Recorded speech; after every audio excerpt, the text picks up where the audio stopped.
Hello friend, power plant technical knowledge में आपका स्वागत है। पावर प्लांट टेक नॉलेज को जुड़े रहने के लिए चैनल को सब्सक्राइब करो और बेल आइकन को प्रेस करो ताकि हमारा वीडियो सबसे पहले आपके पास पहुंच सके। तो फ्रेंड, आज हम लेकर के आए हैं बॉयलर प्रश्न उत्तर पार्ट 8। पार्ट 7 वाला जो वीडियो है उसमें हमने बहुत सारे क्वेश्चन कलेक्ट किए थे। ये भी हमने एक एक करके बाहर से यहाँ पे क्वेश्चन जो है कलेक्ट किए आपके लिए।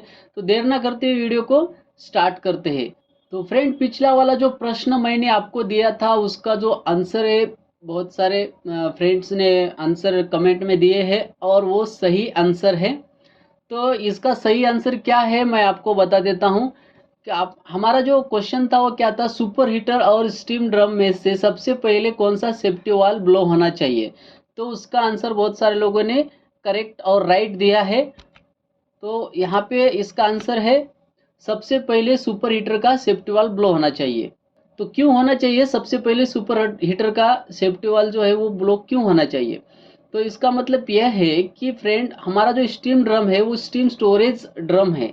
उससे स्टीम क्या होता है, सुपर हीटर में जाता है। तो अगर सबसे पहले स्टीम ड्रम का सेफ्टी वाल्व ब्लो होता है तो सुपर हीटर को स्टीम का शॉर्टनेस हो जाता है। इसलिए हम क्या करते हैं, सबसे पहले सुपर हीटर का सेफ्टी वाल्व ब्लो करने के लिए सेट पॉइंट देते हैं। तो चलिए बढ़ते हैं हमारे रेगुलर क्वेश्चन पे। तो यहाँ पे हमारा 106 नंबर का जो क्वेश्चन है क्या बोलता है, आप देख सकते हो, बॉयलर फर्नेस का ड्रॉप कितना होना चाहिए। तो हमारा आंसर है बॉयलर फर्नेस का ड्रॉप बॉयलर के फ्यूल पर निर्भर करता है। गैस के लिए पॉजिटिव और सॉलिड के लिए निगेटिव। तो इसका आंसर यह है कि जिस बॉयलर में गैस यूज करते हैं उस बॉयलर में पॉजिटिव ड्रॉप होता है, क्योंकि वहाँ पे आईडी फैन नहीं होता है, आईडी फैन की ज़रूरत नहीं होती है, इसलिए वहाँ पे पॉजिटिव ड्रॉप।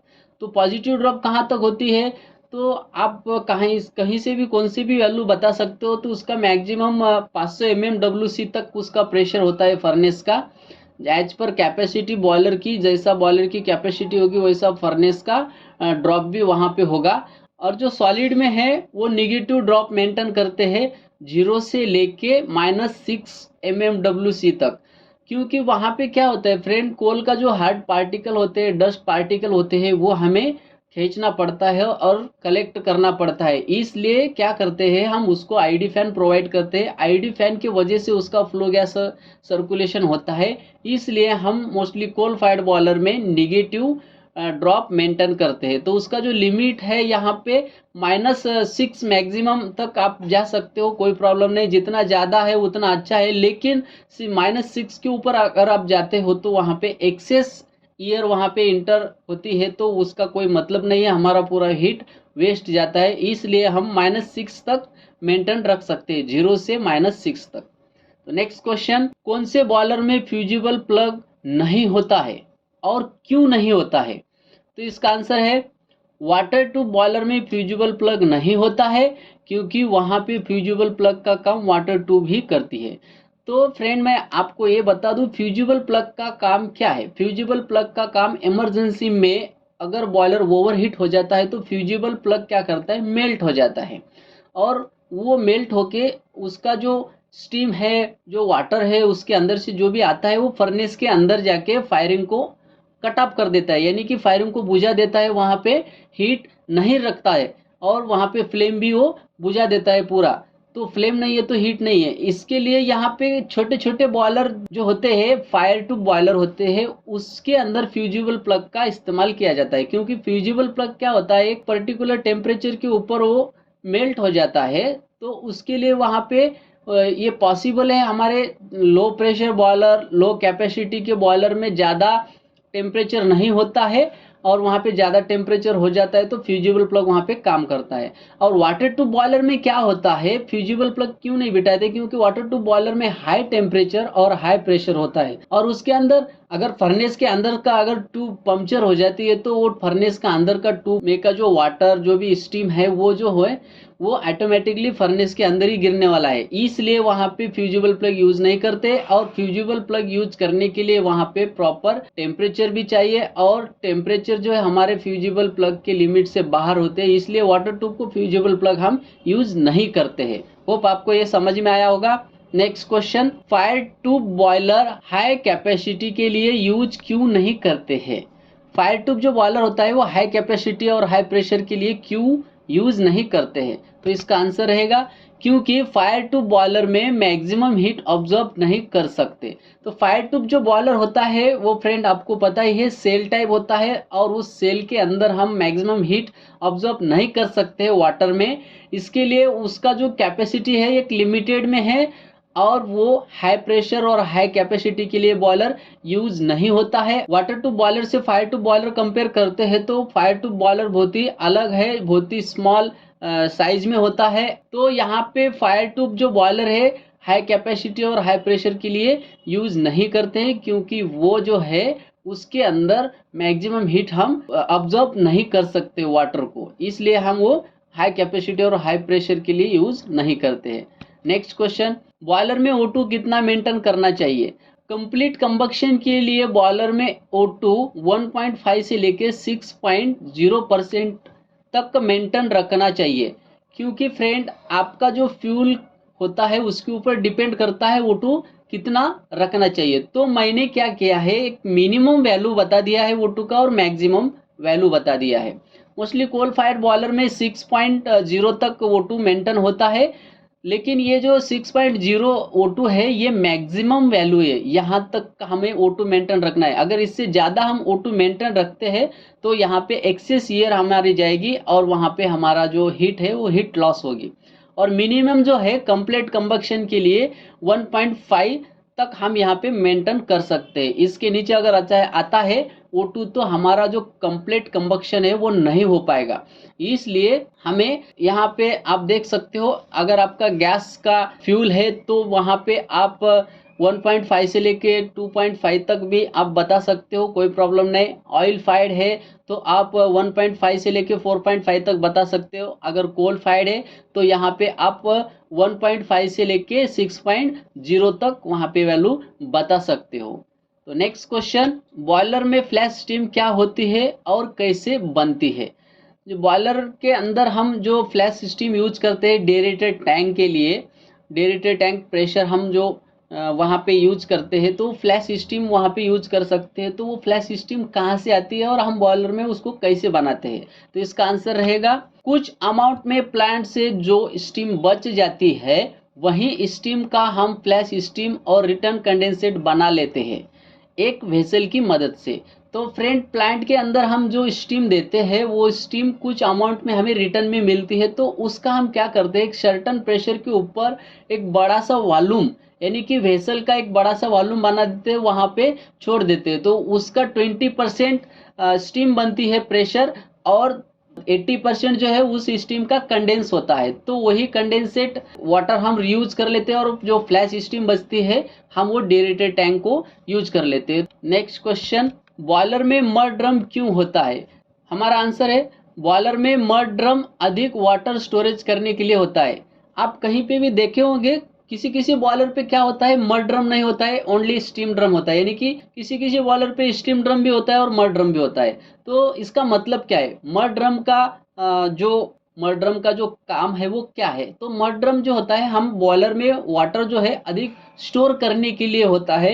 मड ड्रम में हम हीट ऑब्जर्व नहीं कर सकते हैं, और वो स्टोर करने से हमारा फ़ायदा यह होता है कि जो एक्सीडेंट इमरजेंसी के जो चांसेस होते हैं वो हमें बहुत हेल्पफुल होता है, और वहाँ पे बॉयलर में वाटर स्टोर होता है, इसलिए हमें इमरजेंसी में बहुत मदद होती है मड ड्रम की वजह से। और बॉयलर में हमारा मैक्सिमम वाटर जो है वो स्टोरेज होता है, इसलिए हम मड ड्रम का यूज करते हैं। नेक्स्ट क्वेश्चन है, बॉयलर का एयर वेंट वाल कितने केजी पे क्लोज करना चाहिए? आंसर है बॉयलर का एयर वेंट वाल 1.5 केजी पे क्लोज करना चाहिए।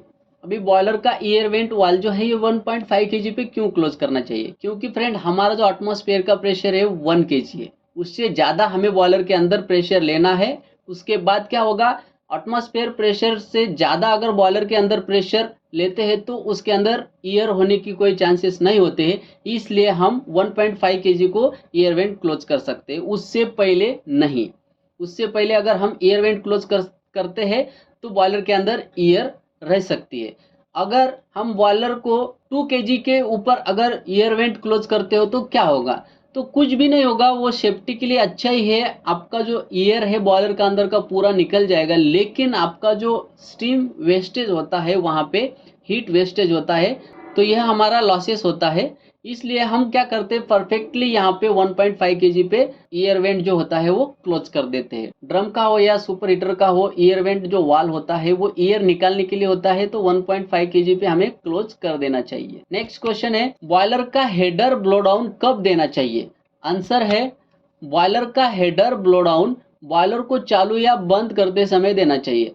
अभी हेडर ब्लो डाउन ये बॉयलर चालू और बंद करते समय क्यों देना चाहिए? बीच में अगर रनिंग बॉयलर में देते हैं तो क्या प्रॉब्लम आ सकता है? तो आपको मैं ये बता दूं, हेडर का काम क्या होता है। हेडर का काम जो होता है, ये बॉयलर के वाटर ट्यूब जो होते हैं वो ट्यूब को वाटर सप्लाई करता है हेडर। अगर रनिंग में हम हेडर का ब्लो डाउन देते हैं तो क्या होगा, वाटर ट्यूब को वाटर जो है ये सप्लाई नहीं होगा, वो ब्लो डाउन से चला जाएगा, तो वहां पे ट्यूब पंक्चर होने के चांसेस बढ़ जाते हैं। तो हम चालू करते समय बॉयलर का हेडर ब्लो डाउन दे सकते हैं और बंद करते समय बॉयलर का हेडर ब्लो डाउन दे सकते हैं, लेकिन उस समय हमारा दोनों समय हमारा क्या होना चाहिए, स्टॉप वाल्व बंद होना चाहिए, यानी कि स्टीम लोड हमारा कट ऑफ होना चाहिए बॉयलर से, तभी हम हेडर का ब्लो डाउन दे सकते हैं। नेक्स्ट क्वेश्चन, कोल्ड बॉयलर कितने घंटे में लोड पे लेना चाहिए? इसका आंसर है, कोल्ड बॉयलर को कम से कम 8 घंटे के बाद लोड पे लेना चाहिए।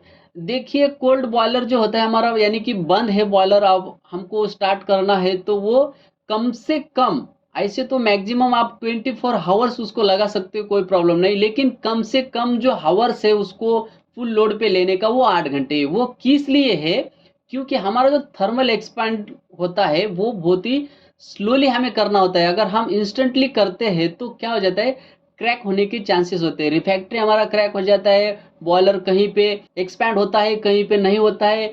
तो अगर स्लोली हम स्लो फायरिंग करते हैं तो हमारा जो हीट जो है धीरे धीरे से वो बढ़ जाएगी, और हमारा जो बॉयलर है धीरे धीरे से एक्सपैंड होगा, और बॉयलर के अंदर सब जगह पे टेम्परेचर जो है वो प्रॉपर वहाँ पे मिलेगा स्लो फायरिंग में।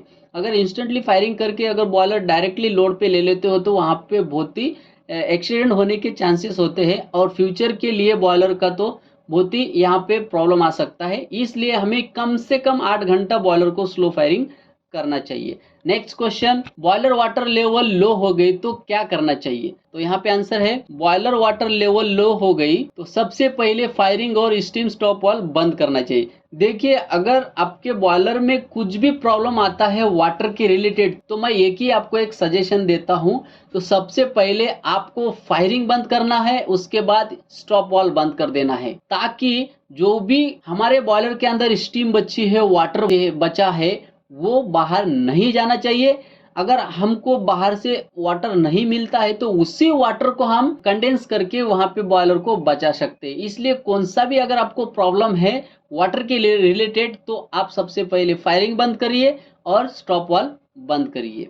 नेक्स्ट क्वेश्चन, बॉयलर को ब्लो डाउन देते समय ब्लो डाउन वाल्व फेल हो गई तो क्या करना चाहिए? अब ये बहुत मस्त क्वेश्चन है, ये आपको एग्जामिनर पूछ सकता है। इसका आंसर होगा, बॉयलर वाटर सर्कुलेशन चालू रखना चाहिए और सबसे पहले फायरिंग और स्टीम स्टॉप वाल्व बंद करना चाहिए। मैंने पिछले वाले क्वेश्चन में आपको बताया, वाटर लेवल के रिलेटेड आपको अगर कुछ भी प्रॉब्लम आता है तो सबसे पहले आपको फायरिंग बंद करना है और स्टॉप वाल्व क्लोज करना है। स्टॉप वाल्व क्लोज क्यों करना है? क्योंकि हमें बॉयलर के अंदर जो भी अभी वाटर या स्टीम बची है वो हमें रखना है स्टोर करके। तो यहाँ पे वाटर सर्कुलेशन कैसे चालू रखना है? तो अगर रनिंग में आप बॉयलर को ब्लो डाउन देते हो, बॉयलर का जो ब्लो डाउन वाल है वो फेल हो गया, उसके अंदर कुछ भी नट बोल्ट अटक गया है, वो वाल क्लोज नहीं हो रहा है और कंटिन्यू आपका ब्लो हो रहा है और लेवल डाउन हो रही, तो आप तुरंत फायरिंग बंद कर दीजिए, स्टॉप वाल्व बंद कर दीजिए और फीड पंप चालू रखिए और वाटर सर्कुलेशन चालू रखिए। जब तक बॉयलर कूल डाउन नहीं होता है तब तक आपको वहाँ पे ये ऐसा ही सिस्टम करना होता है। और वहाँ पे आपको दूसरा आइसोलेशन वाल है तो वाल आप वहाँ पे क्लोज कर सकते हो, लेकिन वाल नहीं है, यही क्वेश्चन है अपना। अगर वहाँ पे कुछ सोर्स नहीं है आपको वाल क्लोज करने के लिए, तो वहाँ पे आप सर्कुलेशन चालू रख सकते हो बॉयलर कूल डाउन होने तक, नो प्रॉब्लम। नेक्स्ट क्वेश्चन है, बॉयलर का सेफ्टी वाल्व ब्लो नहीं हुआ तो क्या करना चाहिए? देखिए ये बहुत ही बढ़िया क्वेश्चन है। आपको एग्जामिनर ये पूछ सकता है कि सेफ्टी वाल अगर ब्लो नहीं होता है तो आप क्या कर सकते हो वहां पे। इसका आंसर है बॉयलर का सेफ्टी वाल ब्लो नहीं हुआ तो सेफ्टी वाल का हैंडल को उठा के ब्लो करना चाहिए। सेफ्टी वाल के अंदर क्या होता है फ्रेंड, हैंडल होता है। अगर बॉयलर का सेफ्टी वाल नहीं उठता है यानी कि नहीं पॉप होता है, नहीं ब्लो होता है, तो वहां पे एक हैंडल होता है। उस हैंडल को वहां पे हम उसको पकड़ के अगर ऊपर खींचते हैं तो वहां पे वो पॉप हो जाता है यानी कि ब्लो हो जाता है। तो हमें तुरंत अगर प्रेशर बढ़ता है और वहां पे सेफ्टी वाल्व ब्लो नहीं होता है तो तुरंत हमें जाके वहां पे मैनुअली हमारे हाथ से वहां पे सेफ्टी वाल्व को ब्लो करना है और प्रेशर जो है वो रिलीज करना है। तो हम यहाँ पे हैंडल का इस्तेमाल करके सेफ्टी वाल्व को ब्लो कर सकते हैं। नेक्स्ट क्वेश्चन है बॉयलर का वाटर लेवल लो हो गई है, फीड पंप चालू है, डेरिटर का लेवल है, फिर भी वाटर लेवल नहीं बढ़ रही है, तो क्या प्रॉब्लम हो सकता है। बहुत ही बढ़िया क्वेश्चन है। एग्जामिनर ये क्वेश्चन आपको पूछ सकते हैं 100%। तो इसका आंसर है फीड वाटर लाइन का एनआरवी वाल जैमिंग प्रॉब्लम हो सकती है। देखिए फीड वाटर लाइन में जो एनआरवी वाल होता है एग्जैक्ट स्टीम ड्रम के सामने, वो जो एनआरवी है वो टेम्परेचर डिफरेंट की वजह से स्टकअप हो सकती है। तो स्टीम ड्रम का टेम्परेचर 250 तक हो सकता है और यहाँ पे हमारा जो फीड वाटर का टेम्परेचर है 150 या 180 तक होता है। तो क्या होता है आपको मालूम है, हॉट जो होता है वो कोल्ड को बीच में एंट्री नहीं करने देता है, इसलिए हमारा जो कम टेम्परेचर वाला वाटर है उसके अंदर इंटर नहीं करता है। अगर वो स्टीम ड्रम का अंदर का जो टेम्परेचर है वो हीट हो गया है तो हमारा जो फीड वाटर का प्रेशर है वहां पे वो काम नहीं करेगा, वहां पे एनआरवी जाम हो सकती है। तो वहां पे आपको कुछ भी नहीं करना है, सिर्फ एनआरवी को ठंडा करना है, कूलिंग वाटर वहां पे उसको देना है, उसके ऊपर कूलिंग वाटर डालना है, तो वहां पे वो एनआरवी वाल काम करने लग जाएगी और आपको फ्लो मिलने लग जाएगा और वाटर लेवल भी बढ़ जाएगी। तो यहाँ पे जो मेनली प्रॉब्लम जो होता है वो एनआरवी का ही आता है। तो आप यहाँ पे बता सकते हो। नेक्स्ट क्वेश्चन है रनिंग बॉयलर में अगर डीएम वाटर खत्म हो जाए तो क्या इमरजेंसी में रॉ वाटर यूज कर सकते हैं। तो बहुत ही बढ़िया क्वेश्चन है। इसका आंसर आपको मिलेगा हाँ, यूज कर सकते हैं। तो भाई रॉ वाटर यूज कैसे कर सकते हैं हम बॉयलर के अंदर रॉ वाटर। तो रॉ वाटर के अंदर कितने मिनरल्स होते हैं, उसके पैरामीटर कितने हाई होते हैं, तो वहां पे हम यूज कैसे कर सकते हैं। तो भाई मैं आपको एक बता दूं, बॉयलर को हमें किसी भी कंडीशन में बचाना है, हमको डीएम वाटर की वहां पे राह नहीं देखना है। हमको यहाँ पे क्या है, बॉयलर को बचाने के लिए रॉ वाटर लेना है। तो हम इमरजेंसी में रॉ वाटर सिर्फ बॉयलर को बचाने के लिए ले सकते हैं, यूज करने के लिए नहीं, स्टीम जनरेशन करने के लिए नहीं। तो हम क्या कर सकते हैं, अगर डीएम वाटर खत्म हो जाता है तो स्टॉप वाल बंद करके और फायरिंग बंद करके हम रॉ वाटर बॉयलर के अंदर भर के कूल डाउन करके वो ड्रेन आउट कर सकते हैं, कोई प्रॉब्लम नहीं। आपको एग्जामिनर अगर ये क्वेश्चन करता है तो आप बिल्कुल बिना झिझकाए आप वहां पे बता सकते हो कि रॉ वाटर हम यूज कर सकते हैं only for boiler emergency control, यानी कि बॉयलर का जो इमरजेंसी है वो कंट्रोल करने के लिए हम रॉ वाटर यूज कर सकते हैं, स्टीम जनरेशन करने के लिए नहीं। तो नेक्स्ट क्वेश्चन है हमारा, जिस बॉयलर को मोबरी वाटर लेवल कंट्रोल होता है उस बॉयलर को क्या इकोनोमाइजर होता है। इसका आंसर होगा नहीं होता है।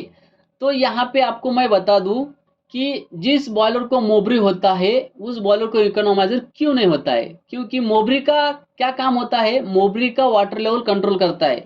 तो उसमें फंक्शन क्या होता है, मोबरी हाई लेवल को पंप को कट ऑफ कर देती है, यानी कि वाटर सर्कुलेशन आपका बंद हो जाता है। उस समय क्या होता है, हमारा फायरिंग चालू ही होता है, तो इकोनोमाइजर के अंदर हॉट गैसेस जाती है और हमारा वाटर सर्कुलेशन बंद है इकोनोमाइजर में।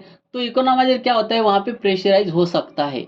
इसलिए जिस बॉयलर को मोबरी वाटर लेवल कंट्रोलर है तो उसको इकोनोमाइजर नहीं देते हैं, और जिस बॉयलर में इकोनोमाइजर होता है उस बॉयलर को मोबरी वाटर लेवल कंट्रोल नहीं होता है। तो ये क्वेश्चन जो है फ्रेंड आपके लिए है, आपको इसका आंसर कमेंट बॉक्स में देना है। तो मैं आपको पढ़ के बता देता हूँ आपका क्वेश्चन क्या है। बॉयलर का 2 सेफ्टी वाल है और एक का सेफ्टी वाल का सेट पॉइंट जो है 20 kg है और दूसरी सेफ्टी वाल का सेट पॉइंट जो है वो 21 kg है। तो यहाँ पे सबसे पहले कौन सा सेफ्टी वाल सेट करना चाहिए, 20 kg वाला या 21 kg वाला। जल्दी से जल्दी कमेंट बॉक्स में आप इसका आंसर दे सकते हो। तो होप फ्रेंड आपको ये वीडियो अच्छा लगे तो वीडियो को लाइक करो और चैनल को सब्सक्राइब करो और बेल आइकन को भी प्रेस करो ताकि ऐसे इंफॉर्मेटिव वीडियो आपको जल्दी से जल्दी मिलती रहे। और मिलते हैं अगली एक ऐसी ही नई वीडियो के साथ, एक इंफॉर्मेटिव वीडियो के साथ। तब तक के लिए जय हिंद।